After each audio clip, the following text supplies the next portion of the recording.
Well, let's have a time of prayer before we start the time in the Word.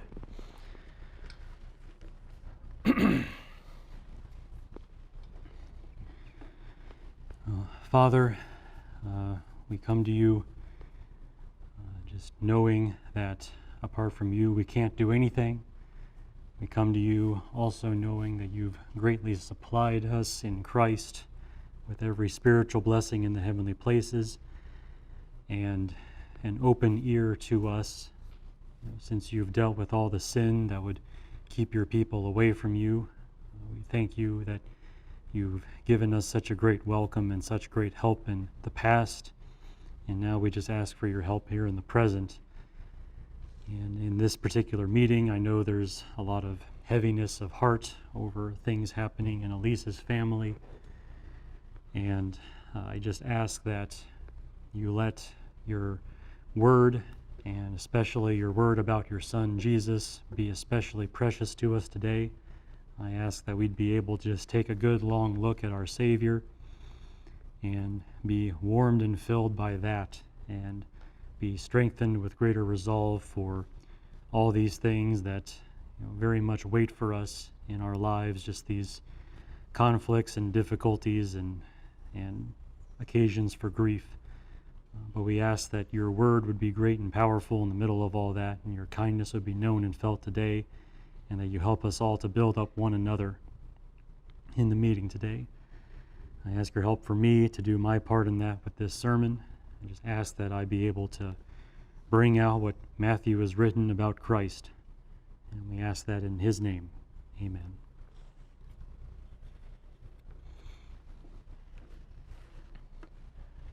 All right. Well, in our study of the Gospel according to Matthew, we find ourselves at the beginning of Matthew's final section, the 7th section, which I have laid out as chapters 26, 27, and 28. So the final 3 chapters of Matthew's Gospel are all their own section. And in section 7, we see that Jesus, with sovereign humility, is murdered on the cross for the forgiveness of our sins and is resurrected in victory to inherit God's kingdom. And that, by the way, is my summary of section 7, so get used to hearing that. I will say it at the beginning of every sermon from here on out to make sure that sticks with you. I'm pretty sure there's nothing truly revolutionary in that summary, but that is how Matthew ends his gospel. That is roughly how every gospel ends their gospel. Well, as always, I divide each section of Matthew into portions, which means we have also come to the first portion of Matthew's 7th section as we get ready to work through all of these things. So this first portion, kind of hard to break up because it's all really one set of events just kind of marching toward their conclusion from the last evening Jesus shares with his disciples through to his resurrection and ascension. But I think there are some maybe divisible parts of all of this. And so the first 35 verses of chapter 26 I've designated as being their own portion. So chapter 26, verses 1 through 35, I'll be treating as kind of a portion unto itself. This goes all the way until Jesus enters the Garden of Gethsemane, if you're wanting an event to link that to. So everything from the Last Supper until he enters Gethsemane. And in this first portion, we see that Christ is sovereign over his own death. And that's what mainly caused me to put this as its own portion. I think Matthew really arranges things, and possibly the other Gospels do this. I just haven't looked because this is a study on Matthew. But it's possible they all do this, that in these first set of events, you really see that even on the edge of death, Jesus is still very much in control of this situation. So a lot of my sermons here in these first 35 verses are going to be revolving around that, roughly. Anyway, first passage that we're working in then. Let's go ahead and read this. This is Matthew 26. I'm going to read verses 1 through 16, which is a lot, but I found it really hard to break this apart into smaller passages, and that's going to be the case with a lot of this. But I want to go ahead and read all of that. This is again Matthew 26, verses 1 through 16. just to have a first passage for you. And remember, this is just after the Olivet Discourse. I know it's been a while, but this is just after he finishes that sermon. When Jesus had finished all these words, he said to his disciples, "You know that after 2 days the Passover is coming, and the Son of Man is to be handed over for crucifixion." Then the chief priests and the elders of the people were gathered together in the court of the high priest named Caiaphas, and they plotted together to seize Jesus by stealth and kill him. But they were saying, "Not during the festival, otherwise a riot might occur among the people." Now when Jesus was in Bethany, at the home of Simon the leper, a woman came to him with an alabaster vial of very costly perfume, and she poured it out on his head as he reclined at the table. But the disciples were indignant when they saw this, and said, "Why this waste? For this perfume might have been sold for a high price, and the money given to the poor." But Jesus, aware of this, said to them, "Why do you bother the woman? For she has done a good deed to me. For you always have the poor with you, but you do not always have me. For when she poured out this perfume on my body, she did it to prepare me for burial. Truly I say to you, wherever this gospel is preached in the whole world, what this woman has done will also be spoken of in memory of her." Then one of the 12, named Judas Iscariot, went to the chief priests and said, "What are you willing to give me to betray him to you?" And they weighed out 30 pieces of silver to him. From then on, he began looking for a good opportunity to betray Jesus. Now, my plan is actually to spend 4 sermons on this passage. So on these first 16 verses, I have 4 sermons prepared. This is just the first of them. So get used to this passage. We'll be seeing it for a while. My sermon today is called, "What is Jesus Worth?" What value do you set on Jesus is the overriding question we have for today. As we follow these 16 verses, we're going to see that Matthew gives a long display of what sovereignty Christ has over the conspiracy against him. It's very much part of this portion that I've designated in which Matthew is trying to show the sovereignty of Christ over everything leading to his death. But I believe Matthew's purpose in doing that is to make you appreciate the worthiness of Jesus and to respond accordingly. So it's theology with a very strong application. What do you do with this information that Matthew is giving you? You're supposed to put a high value on Jesus, having read these things. And I hope to talk about that today in this particular sermon. My outline today has 5 headings. So my outline will follow along these lines. I'll go ahead and tell you these at the very beginning. First, Jesus has more control over his murder than his murderers have. Second, Jesus' murderers make plans in fear of people which result in fulfilled prophecy. So they are just, practicing a double futility at this point in terms of what they're trying to do. Third, Jesus demonstrates the unique glory of his short life. And I think we often forget that Jesus didn't have a very long life overall, but it has a unique glory to it that I think very much comes to the forefront in this particular passage. Fourth, Jesus views the future with unshaken confidence. As he's about to die, he views the future with unshaken confidence. And finally, having seen all that, we can ask our primary question and answer our primary question for today: what is Jesus worth? And what value do you place on Jesus given these things that we see here in this passage? Although today's passage is a very long and full passage, getting 4 sermons, I do believe it is all one passage meant to be read and studied together. You might wonder why not just break it down into smaller pieces and talk about it more individually, which is definitely what I try to do for the most part as I go through Matthew. But it's important to remember that both Matthew and Mark, so this isn't just what Matthew's doing. Mark is also doing much the same thing at this point in his gospel. Both Matthew and Mark record the same flow of events, each event following the other: the conspiracy, the woman, and the betrayal. Like a 1, 2, 3. They both do that. Furthermore, these two Gospels record these events together, even though it doesn't seem like a very good outline overall. The incident with the woman actually pouring this perfume on Jesus seems to interrupt things because we have the beginning of this conspiracy against Jesus, and we eventually see Judas join that, which seems like those two things should go together, but then in the middle, both Matthew and Mark stick this story of this woman doing this good deed for Christ.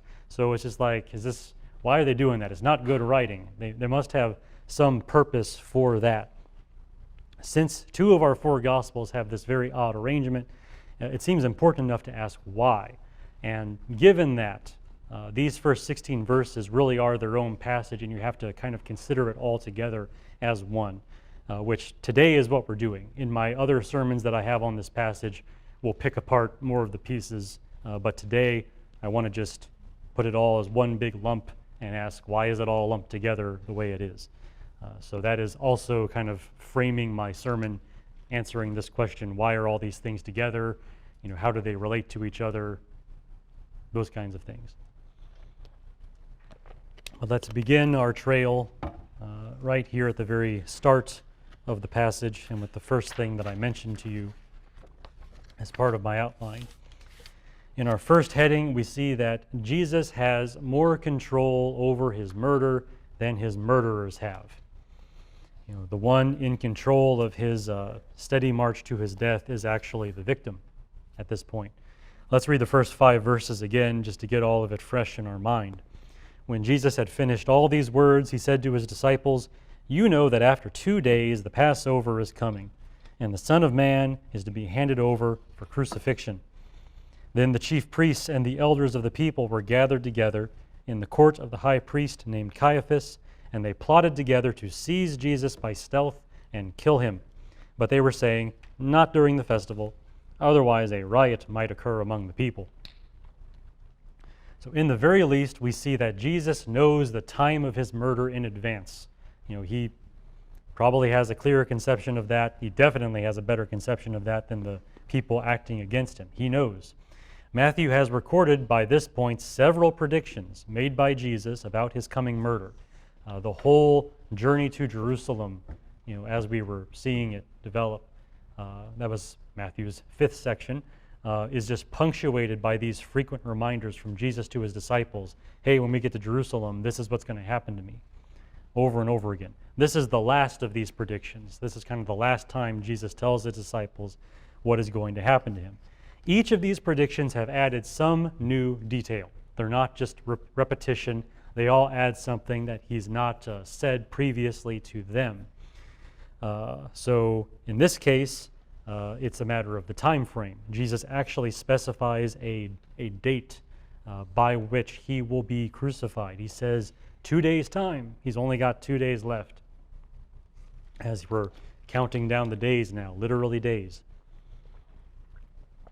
Jesus further reinforces his looming death by no longer teaching any great sermons. This is something that I do want to point out because I think Matthew makes an effort to kind of flag this here. He's really, Jesus is done. That's what I'm saying here. He is officially done with his ministry at this point. No more sermons. Now, throughout Matthew's gospel, we've seen this. Matthew records these great, big, long sermons by Jesus. There are a total of 5 of them throughout Matthew's gospel. We just studied the last of them, the Olivet Discourse, in the preceding chapters, Matthew 24 and 25. That's 2 chapters long. Now, after each sermon, Matthew does the same thing. Matthew is very organized in the way he writes his gospel. He likes these things to be very neat and tidy. After every single sermon, he always says these words. When Jesus had finished these words, ... and he goes on to something else that happens. So Matthew has a way of signaling to you when he's done with a sermon portion and moves into other things that he's going to talk about. And there's no exception to that rule. They always do that. There is, however, one little detail that's different this time. You may have noticed a similar phrase here in verse 1 of what we read. signaling the end of the Olivet Discourse. But Matthew does throw in one extra word here. When Jesus had finished all these words, he said to his disciples. All. That's a word that Matthew has not used at this point in these kind of summary transitions where he moves away from these sermons. This is the only time he throws in the word all there. This is a very subtle detail, but it implies something. Jesus is done preaching. It's time to stop preaching. It's time to start moving on to this great thing which he came to do, which is die for the sins of the world and then rise again. He has finished all of his words. There are no more sermons. Jesus knows this. There's no doubt in his mind that he is hanging up, his mantle as a teacher. He's done. He is now purely in victim mode. He is going to the cross, and he only has 2 days left, at this point at least, as we're reading here in Matthew 26.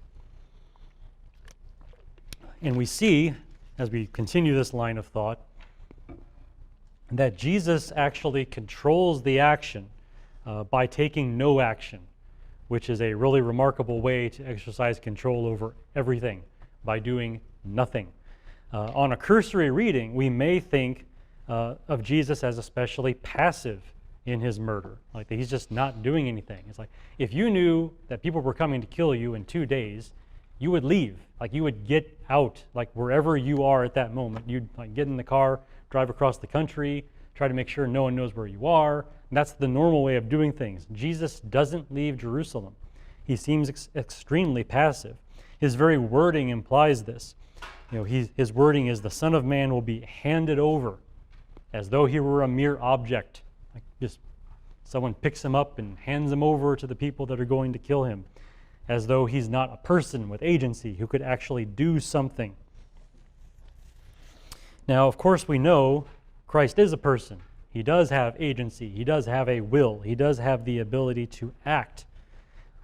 Also, we know that Jesus has outmaneuvered his enemies before. There have been other times where they have been plotting to kill him. There were times that people were actively trying to kill him.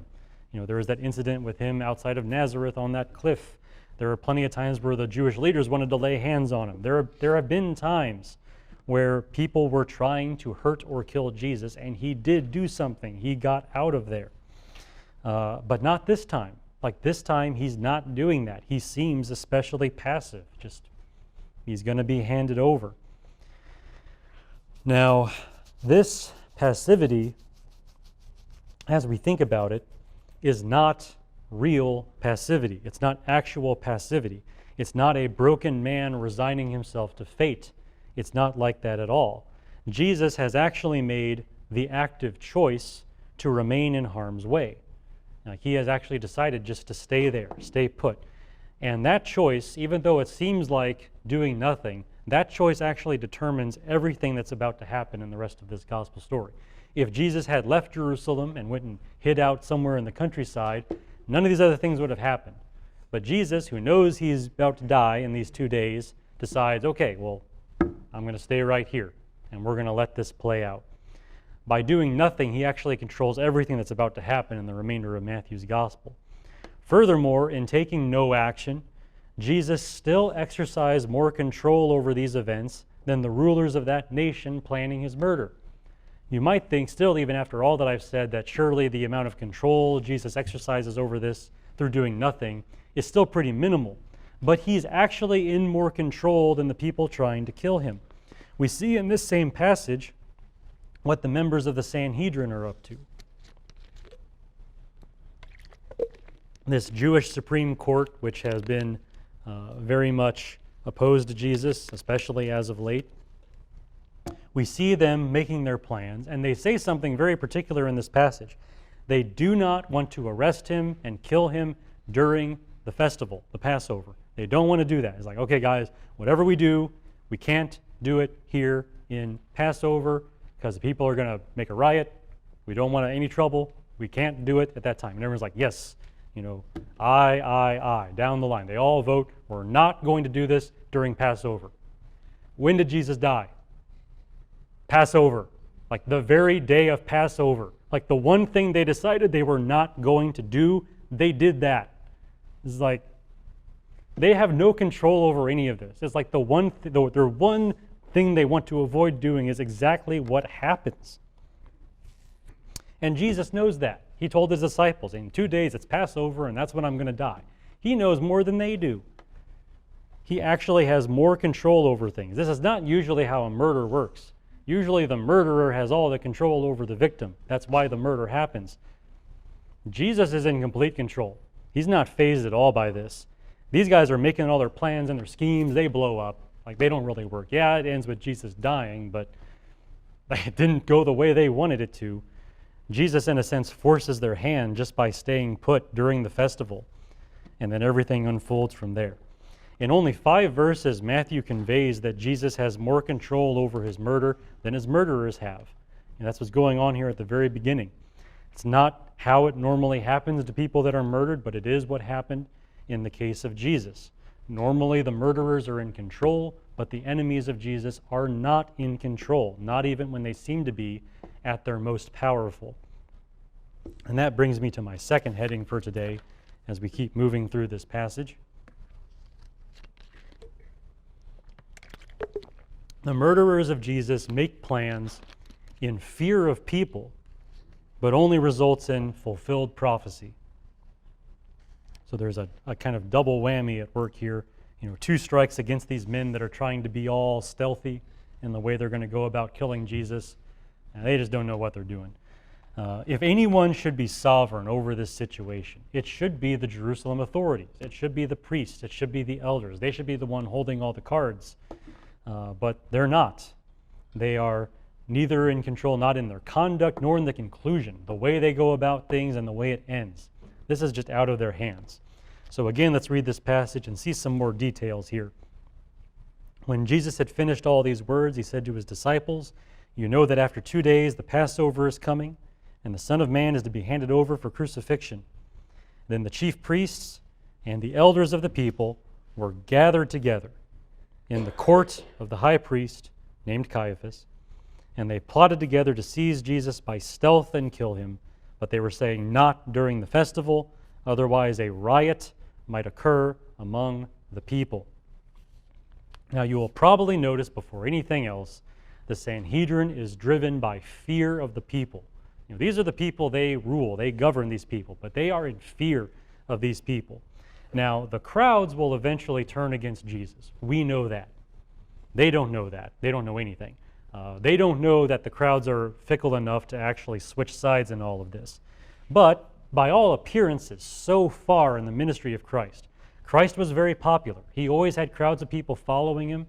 They were more interested in the healings than anything else and the miracles. But that's still a level of popularity. Jesus had that. He was popular enough that openly moving against him could have very easily resulted in a riot. In this phase of Israel's history, that sort of thing was actually pretty common. It was a very turbulent time, and religious leaders and would-be messiahs very often stirred up people, and there were very often fights and riots and battles over those things. So they knew that much. They knew that much to know that you can't openly move against Jesus in that way without a great risk. Not only do the rulers make their plans for a less dangerous time, they try to, they don't want to do it during Passover, but they also try to make these plans in a less dangerous way, in secret. They don't want anyone to know. They are gathering in the most secret way possible at this point. Now, like all government bodies, the Sanhedrin had an official building where they would meet and do their business. That's kind of how it was supposed to be. You're not supposed to have meetings of the minds among your ruling authorities off the grounds of wherever they're supposed to govern from. This is part of being, above board in everything you do. But in this passage, they don't meet there. They meet in the courtyard of the high priest. And that's what we see in verse 3 of this chapter. That's where they're meeting. They're not meeting in the official grounds. They're meeting in his courtyard. Some translations say palace rather than courtyard, but that's still a private residence rather than a public forum. So rather than meeting in the place where you're supposed to meet, where everyone knows you're meeting and you kind of know to some degree what your rulers are up to, they're trying to be very guarded about this. They're trying to do this in a place where people won't notice them making these plans. The leaders are so worried about starting this riot that they would rather meet on a private property where their meeting would draw less attention. And the fear of the people is seen in another way too. The fear that the Jewish authorities had at this point for the general public. There's one more detail here. They don't even bother gathering the entire council. You might not notice that just because of the wording being used here, but we see the priests and we see the elders of the people. That's 2/3 of the Sanhedrin High Court of Jerusalem. The other third that you very often see referred to are the scribes. That they make up those are the three main houses, if you will, of the Jewish Supreme Court. The priests, the scribes, the elders. Here they're only gathering like 2/3. So they're not even meeting like in the full numbers. They don't want people to notice all the parked cars outside of Caiaphas' home or something like that. They don't have cars, but they didn't want to notice all the foot traffic. Let's only gather a smaller number of the people. 2/3 is still a majority, right? And besides, they don't have to worry about how the scribes are going to vote. The scribes have been the greatest enemies of Jesus from the very beginning of his ministry, so they know the scribes are already on board with this plan. Let's just gather the priests and the elders and have them talk over final plans. That'll be good enough. Smaller number, less noticeable, stealthier, more in secret. This governs everything they're doing at this point. They really do not want the people to find out about this. They are that afraid of things, which doesn't really make them look powerful. They don't look like they're in control. They're doing everything in secret with reduced numbers, trying to avoid agitating the people. These men are not in control, not even from an earthly standpoint. Not even from that standpoint do they have any measure of control over what's about to happen there in Jerusalem. And not only does their fearfulness show their powerlessness over their own nation, but they also accomplish nothing more than the plan of God as laid out in the Old Testament. This was the whole idea. This was the plan all along for the Messiah to die in this fashion, betrayed by his people, like this was all written about previously. Now, I could go any number of ways showing you this, and some passages are more well-known than others on this, but I want to point out a detail here in Matthew's gospel that I think is intentional at this point. It's a phrase that Matthew says. I can't help but notice that Matthew says these men were, quote, were gathered together, end quote. That phrase, were gathered together. Now, Matthew could have worded that any way he wanted, but he chose that way. And he happens to choose phrasing that comes from Psalm 2. All right, Psalm 2. Now, he even quotes it if you look at the Greek text of Matthew and compare it to the Greek translation of the Old Testament that the Jews most commonly used. The wording is identical. Were gathered together is a phrase right from Psalm 2. I want to show you that. I actually want to read it to you from Acts chapter 4, which also quotes this passage, and which again is another Greek passage because the New Testament is all written in Greek. And this will help you see the alignment of wording a little better than kind of going to Psalm 2 itself in the Old Testament. I just want to read Acts chapter 4 just briefly. This is verses 25 through 26. This is after the disciples, the apostles, get punished by the Sanhedrin, and they're kind of meeting and talking together afterward. They say, they mention that all of this was laid out ahead of time by the Holy Spirit through the mouth of our father David, your servant, who said, "Why did the Gentiles rage and the peoples devise futile things? The kings of the earth took their stand, and the rulers were gathered together against the Lord and against his Christ." Were gathered together against the Lord and against his Christ. So the Sanhedrin's clever secret meeting is actually nothing less than a fulfillment of a psalm about the Messiah. Powerful people gathering together to oppose God and oppose the Messiah. They're just playing right into the plan. They're part of it. They're trying to, do what they can to oppose these things, but they're just playing right along with what God had in mind the entire time. And let's not forget another aspect of fulfillment here, the Passover. The time they're trying to avoid doing anything to Jesus, still the time when it happens, is basically the perfect time. It's the most rich time in terms of a biblical standpoint of fulfilling the plan of God. You couldn't ask for a better day than Passover. The Passover celebrates when God delivered Israel by striking down the firstborn of Egypt, but preserving the Israelites alive who sacrificed lambs and used the blood to mark their doors against the wrath of God. And the statement that God made, when I see the blood, I will pass over you and not harm anyone in that house. Great act of deliverance. This is basically, to Israel what the Revolutionary War was to Americans. This is really the founding event of their nation. Very important day and very rich with significance. Now, at this time, despite all their plans, these priests and elders are about to sacrifice the greater final Passover lamb, Jesus, for the deliverance of the people from their sins. It's going to be a greater act of deliverance with richer blood and a better lamb. I mean, Passover, you could not ask for a better day. And here they are trying to avoid that day, but it's going to happen right on that day, and it's going to be a great, wonderful revelation of God's salvation for his people. And they're just playing again right into all of this, whether they want to or not. In these ways, Jesus' murderers, they make their plans in fear of the people, but they only end up fulfilling everything God had in mind. They are not in control. They have zero control over all of this. God's the one in control. Jesus is the one in control, not these guys.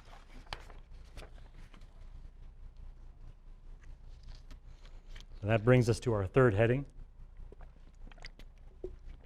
We can see in this passage as well that Jesus demonstrates the unique glory of his short life.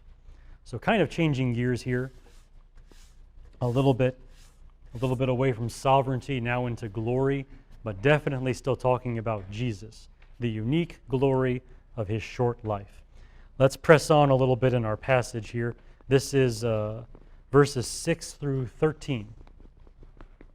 Now when Jesus was in Bethany at the home of Simon the leper, a woman came to him with an alabaster vial of very costly perfume, and she poured it on his head as he reclined at the table. But the disciples were indignant when they saw this, and said, "Why this waste? For this perfume might have been sold for a high price, and the money given to the poor." But Jesus, aware of this, said to them, "Why do you bother the woman? For she has done a good deed to me. For you always have the poor with you, but you do not always have me. For when she poured this perfume on my body, she did it to prepare me for burial. Truly I say to you, wherever this gospel is preached in the whole world, what this woman has done will also be spoken of in memory of her." Now, during these events, the disciples raise a question which is perfectly fair given all that they have learned. They're not quite dumb as bricks, even though we very often portray them that way. They have learned things from Jesus, and they have learned that care for the poor is a very right and good thing. And we can see this, if from nowhere else, than from the earlier account of the rich young ruler. This is probably the most recent event that they might be thinking of.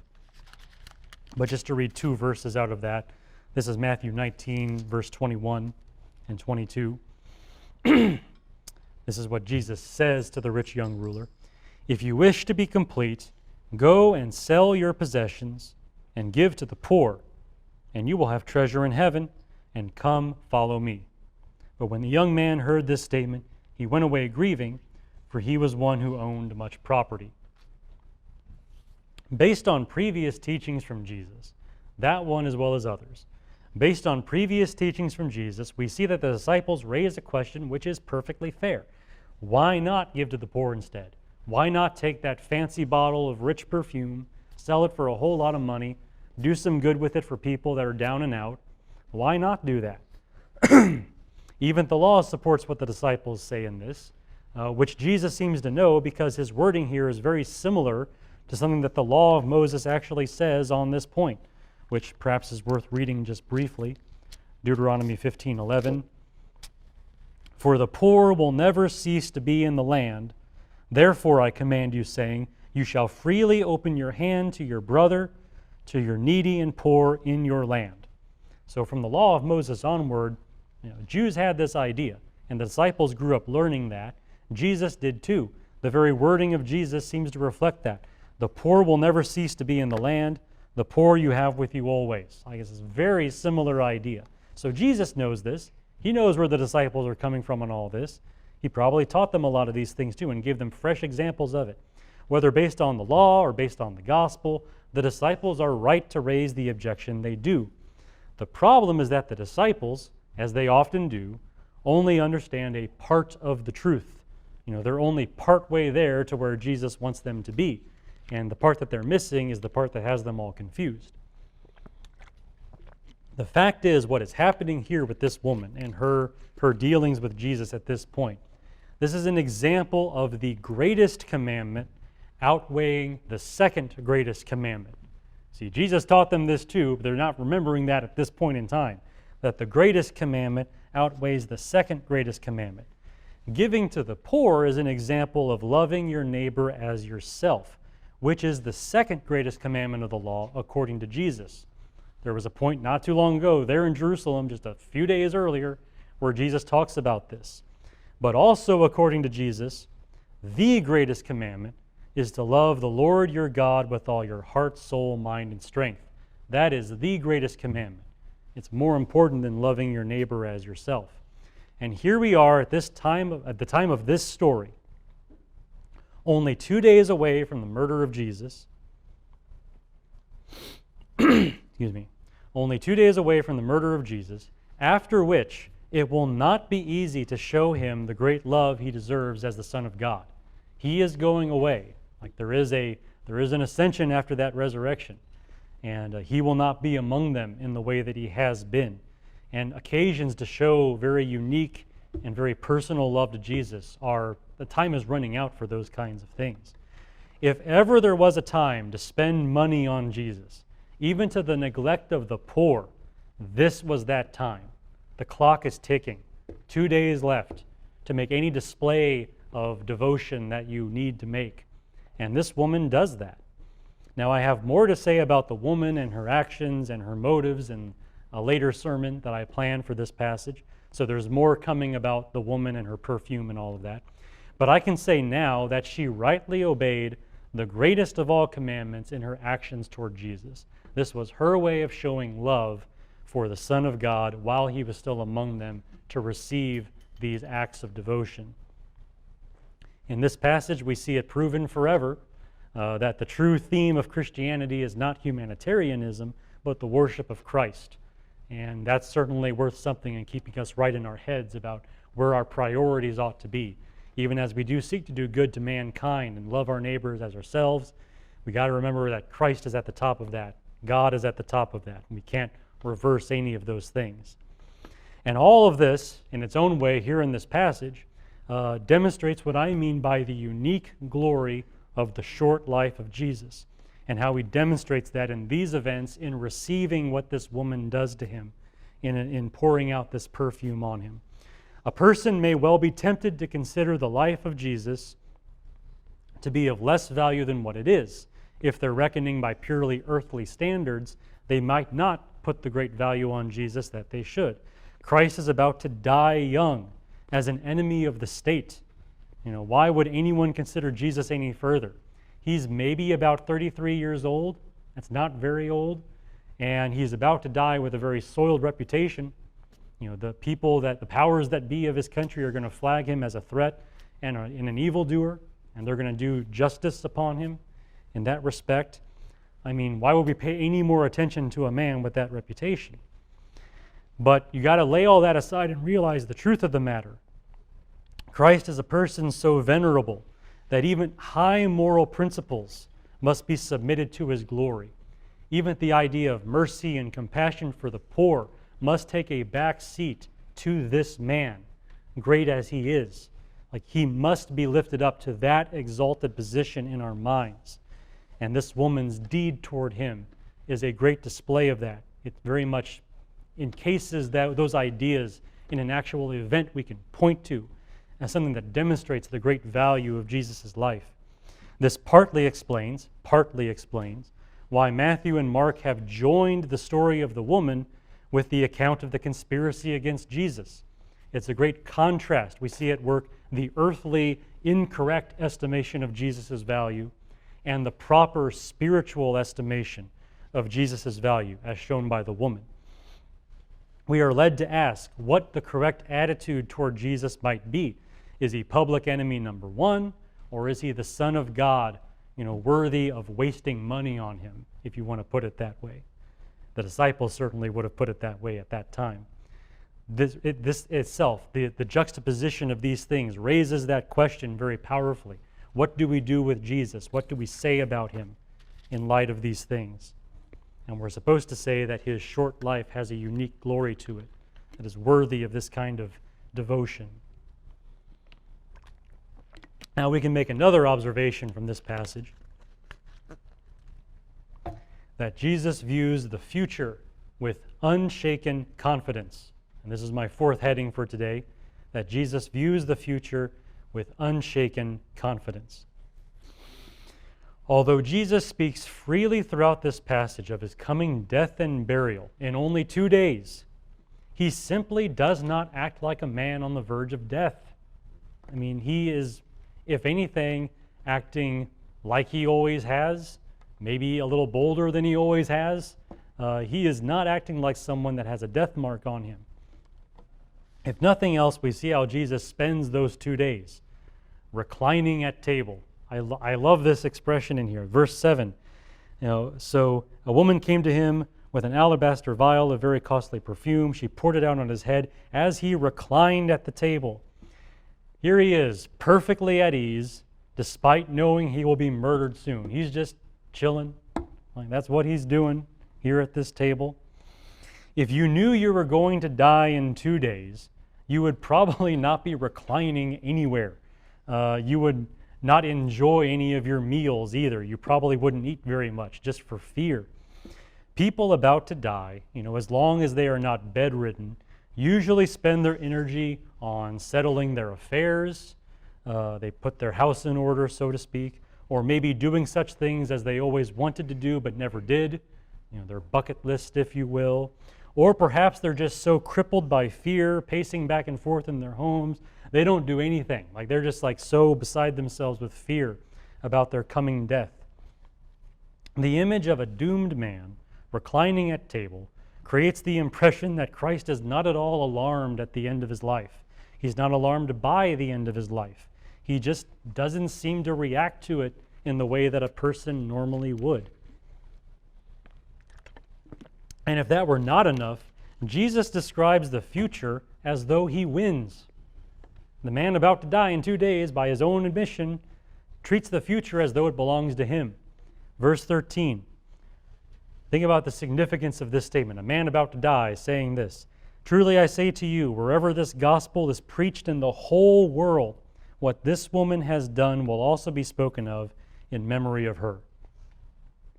Now, whether Jesus means this as a command or a prediction, in either event, he speaks as though his gospel, his good news, will most certainly spread throughout the entire world. He whose ministry never really got outside of Palestine, and he who is about to die in a couple days, defeated, so to speak, by his enemies, believes that his gospel is still going to spread throughout the entire world and is calling shots about what the content of that gospel is going to be. As everyone knows, a person's death is usually the end of his work. There's nothing you can do after that point. You're done. Very few people overall have a lasting effect on the world around them, at least lasting effects which can be easily connected to that person. Maybe in their generation, the people that still knew them personally, maybe they carry some things with them. But even that is somewhat rare overall. Of those few people who influence the world beyond their deaths, the notion of a worldwide impact is still less common. There just aren't many people in history that have had that kind of worldwide effect after their deaths. But here is a man doomed to die, which he himself knows, speaking casually about a worldwide future for his teachings, the gospel, as though things are just going to continue uninterrupted from that day onward, and the world already belongs to him. And of course, Christ assumes so much control over that future that he can guarantee one woman's place in that future for all time. And it worked because, this story we're talking about it now. It's still happening. What Jesus said would happen is happening now. Based on his casual attitude at the table and his presumption of worldwide victory, I say that Jesus viewed the future with an unshaken confidence, though most other people in his position would be crippled by fear and despair. Death is the great equalizer. I mean, just like it comes along and that's it, you're done. And not many people can stand up to that with this kind of unshaken confidence. Jesus does, even though a nation's most powerful people are gathered against him.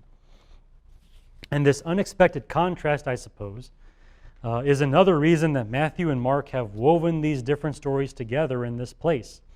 The enemies of Jesus tighten their grip all around him, as we see both before and after the story of the woman. Before the story of the woman, we see them gathering for their conspiracy. Afterward, we see them gain a valuable ally in Judas, a man in the inner circle who's willing to betray his master. I mean, the enemies are closing in, and it's shown here literally before and after this event. The enemies of Jesus are gathering around him as it's laid out on the page. And yet, Christ is not in the very least disturbed by any of it, even though he has stated his own death in a few days' time.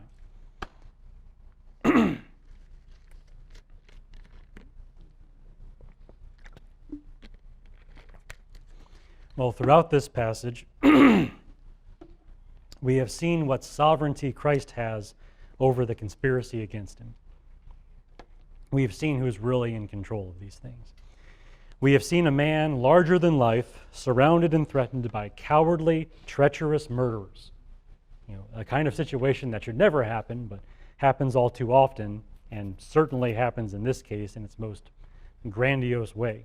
But here at the end, as we consider these things, we must ask how we should respond to this information. It's not just what happened back then, it's what does it mean now for us, here and now. To help us do that, to help us make that kind of assessment, Matthew includes one more scene at the end of this passage. Let's read these last few verses. Verse 14. Then one of the 12, named Judas Iscariot, went to the chief priests and said, "What are you willing to give me to betray him to you?" And they weighed out 30 pieces of silver to him.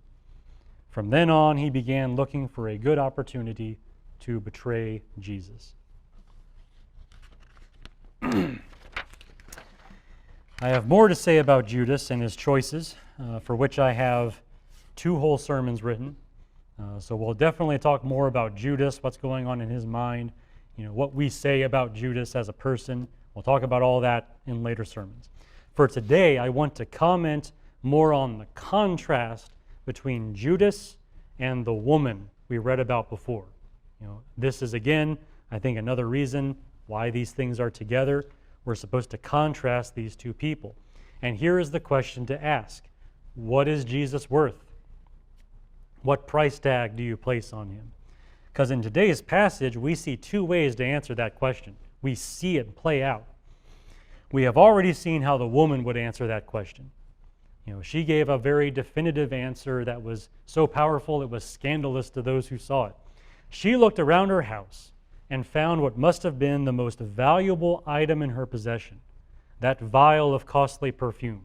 I mean, this isn't stuff you buy at Walmart, okay? This is like ultra valuable, best perfume you'll ever smell. This was something she was saving for a special occasion, whatever that might be for her. We have seen how valuable that perfume was based on the response of the disciples. Hey, you could have sold this for a lot of money, helped a lot of people. This is like great perfume. Like, we'll never have another chance to smell any of this stuff ever again. It's so great. And yet the woman decided that the corpse of Jesus, for soon he would be a corpse, she decided that the corpse of Jesus was more worthy of that perfume than anyone else, whether her own self or even people in need. Like, this is the man who deserves this, and I'm going to give it to him in what way I can. Meanwhile, we see how much Judas believes Christ is worth. And this actually has a price tag on it. Matthew famously specifies that Judas was paid 30 pieces of silver for his betrayal of Jesus. We have an exact price tag, 30 pieces of silver. Now, even that amount in its own way points to the coming death of Christ, because 30 silver coins was the worth of a dead slave according to the law of Moses. I just want to read that very briefly. It seems rather deliberate. This is from Exodus 21, verse 32. It says, "If the ox gores a male or female slave, the owner shall give his or her master 30 shekels of silver, and the ox shall be stoned." So, hey, what do I got to pay according to the law if my ox gets out of control and, kills somebody's slave? 30 pieces of silver. That's how much it's worth, a dead slave. So even as public enemy number one, the enemies of Jesus could not think of him as being worth more than a dead slave. That's the price they offer. It's like, he's not really worth that much, 30 silver pieces. And Judas, having had a more privileged view of Jesus than most of his generation, still did not press for a higher price. He's just like, yeah, I'll take it. Yeah, what do you give me? 30 silver pieces? Great, I'll take it. Still doesn't think the blood of Jesus is worth more than that, more than the price of a dead slave. So we see how Judas answers the question, what is Jesus worth? The challenge implied by Matthew in joining these stories into a single passage is a challenge for us to consider our own valuation of Jesus based on everything we've seen in this passage, previous passages, everything we know about Jesus. What is he worth? As he often does, Matthew has tied us down to two options and no more. You've got the broad way and the narrow way. You've got tree bearing good fruit, tree bearing bad fruit. You've got two ways you can answer this question, no more. This is extremism at its finest. This is the only right form of extremism. What do you do with Jesus? You've got two ways to answer this question. Perhaps Christ is worth more to you than the most valuable item you own. And hopefully that's true of you. Hopefully that is your valuation of Jesus, that he's worth more to you than the most valuable thing you own. A good sign of this is your willingness to lose that one item, if only for that one moment to give him some glory, however brief that moment might be. Are you willing to spend those things or give them up for Jesus? Another good sign that you hold Christ in such high honor is that people around you think you've gone too far, just as the disciples, even other disciples of Jesus, thought this woman went too far. Do you have people saying to you, hey, maybe you should cool your jets about this whole Jesus thing? Or is that really the wisest thing to do, what you're doing here? It's like maybe you should reel it back a little bit. Do people talk that way to you? I'm not saying those people are always right or wrong, but is that something that happens in your life? Do people come to you and say, hey, maybe you should back off a little bit in your devotion to Jesus? It's better to have too much than too little when it comes to devotion to Jesus, and that's a pretty good sign of where you are, how people talk to you in that way. Now, of course, there's the other option, the Judas option, that you put Christ on the level of a dead slave, that your price tag on him is very paltry. A good sign of this attitude is the company you keep. Just as Judas made deals with cowards and hypocrites and representatives of earthly power, are those the people you like to join forces with? Do you like to be with the people of God? Do you like to do the things the people of God are doing? Or are you always hanging out with these worldly people doing worldly things? It's a good indication of what price tag you place on Jesus. Another good sign that you hold Christ in such low esteem is that you can only be yourself in secret. That's how Judas was. He secretly goes and makes this secret deal with the Sanhedrin and then plays the part of the disciple for those last 2 days, just waiting for his opportunity. Is that how you live?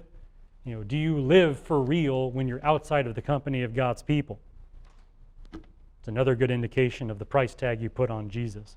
All worthy questions to consider as you think about yourself and your own soul. As always, knowing the truth about Jesus and his sovereignty, even over his own death, is of no good to you unless it makes you place Jesus at a higher value. Knowing all this stuff isn't going to do you any good. You've got to actually act on it. You've got to make sure Jesus has that uppermost place in your own mind as you think about him. And that's what we see in these 16 verses. I've taken you through these verses to show you the sovereignty Christ had over the conspiracy against him.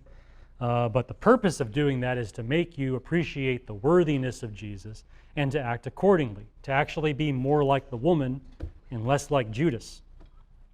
And I showed you all this in 5 headings. I started with showing that Jesus had more control over his murder than his murderers have. Secondly, I said Jesus' murderers make plans in fear of people, which results in fulfilling prophecy. So they don't really accomplish anything, and they accomplish that nothing in the most cowardly way possible. Thirdly, Jesus demonstrates the unique glory of his own short life. This is primarily what we see in the incident with the woman pouring out her perfume on Jesus' head at this time. Fourth, Jesus views the future with unshaken confidence. He knows he's going to win, and he did win.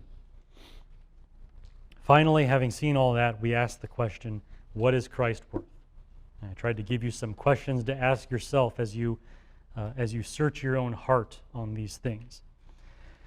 Now that question, that primary question, what is Christ worth, is in a sense not difficult to answer with words, but it is difficult to answer with deeds.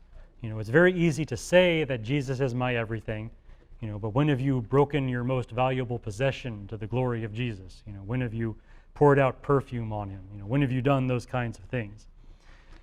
As of this point in Matthew's gospel, that traitor Judas has only a few days to live because he's about to die too. He may not realize it yet. He probably doesn't realize it yet, but he is going to die soon too by his own hand. And he chose the wrong way to spend his last days. He totally went down the wrong path at this point. None of us here know how long we have until we make our own final decisions and meet the consequences. Judas didn't know, you don't know. Nobody knows.